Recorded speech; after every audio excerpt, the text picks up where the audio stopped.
Subscribe कीजिए मेरे channel को और बेल आइकन दबाइए ताकि आप मेरा कोई भी वीडियो मिस ना करें। हेलो दोस्तों, आज मैं आपको बताऊंगी खजूर बर्फ़ी। ये बर्फ़ी बनाएंगे हम बहुत सारे ड्राई फ्रूट्स और खजूर के साथ और ये शुगर फ्री है और आप इसे इजीली फास्टिंग के दिनों में खा सकते हैं। तो चलिए बनाते हैं खजूर बर्फ़ी। यहाँ पे मैंने खजूर लिए हैं जिसमें से कि मैंने सीड्स निकाल लिए हैं। ये आजकल सीडलेस खजूर इजीली अवेलेबल है मार्केट में और ये रूम टेम्परेचर पे ही होने चाहिए। अब इसे ब्लेंडर में ट्रांसफ़र कर लेंगे और बिना कोई पानी ऐड किए हुए इसे थोड़ा सा पीस लेंगे थोड़ी देर के लिए, जब तक इसका कोर्स मिक्सचर तैयार ना हो जाए। तो शुरू में थोड़े से 7 से 8 पल्स देने के बाद आप थोड़ा बीच में रुक सकते हैं और इसे मिक्स एंड स्टर करके फिर से पीस सकते हैं, क्योंकि ये थोड़े से फर्म होते हैं। तो अब ये अच्छे से पिस गए हैं, आप ये देख सकते हैं। इसका टेक्सचर मैं आपको दिखाती हूँ। ये बहुत ज़्यादा पिसा हुआ भी नहीं है, लेकिन थोड़ा सा कोर्स मिक्सचर है, तो हमें ऐसा ही मिक्सचर चाहिए। इसे साइड में रख देंगे। नेक्स्ट एक पैन में हम ड्राई रोस्ट कर लेंगे खसखस।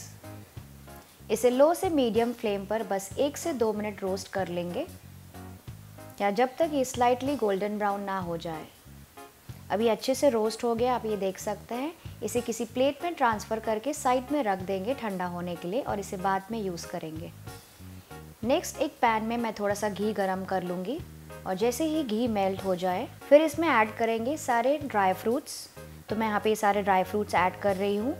इसे भी थोड़ा सा रोस्ट कर लेंगे बटर के साथ, यानी कि घी के साथ। इससे इसमें बहुत ही अच्छा और क्रंची फ्लेवर आएगा।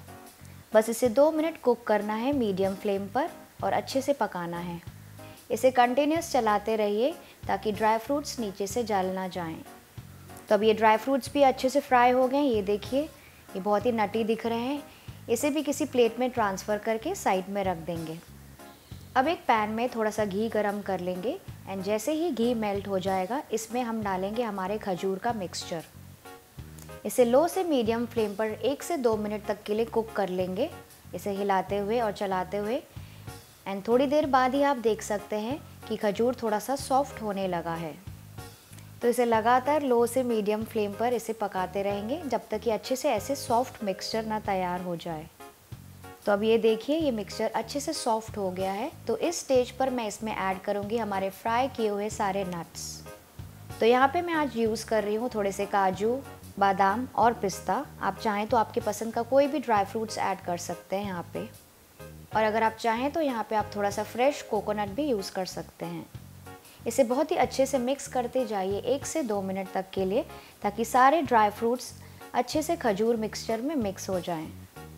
नेक्स्ट मैं इसमें डाल रही हूँ इलायची का पाउडर और साथ ही में मैं ऐड कर रही हूँ थोड़ी सी रोस्टेड खसखस जो हम लोग ने पहले रोस्ट की थी, और बाकी की मैं रख दूँगी गार्निशिंग के लिए। अब इन सब चीज़ों को अच्छे से मिक्स कर लेंगे बस थोड़ी देर के लिए। ध्यान रखिए, इसे हमें बहुत ज़्यादा ओवरकुक नहीं करना है, वरना मिक्सचर हार्ड हो जाएगा।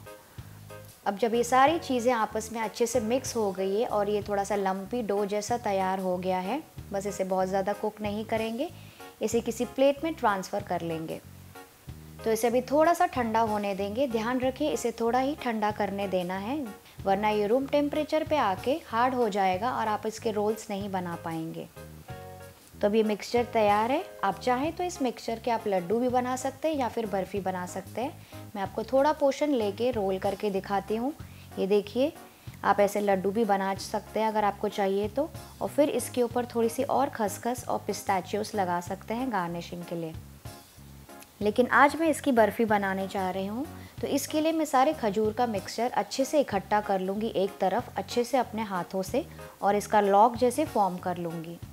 तो इसे अच्छे से ऐसे ही प्रेस करते हुए अपने हाथों से एक लॉग बनाएंगे इस तरह। ये देखिए, एक बार अच्छे से आपने ये लॉग तैयार कर लिया। अब इसको हम किसी किचन प्लेटफॉर्म के ऊपर रोल करेंगे, जिसमें मैंने पहले से ही खसखस और पिस्ता रखे हैं।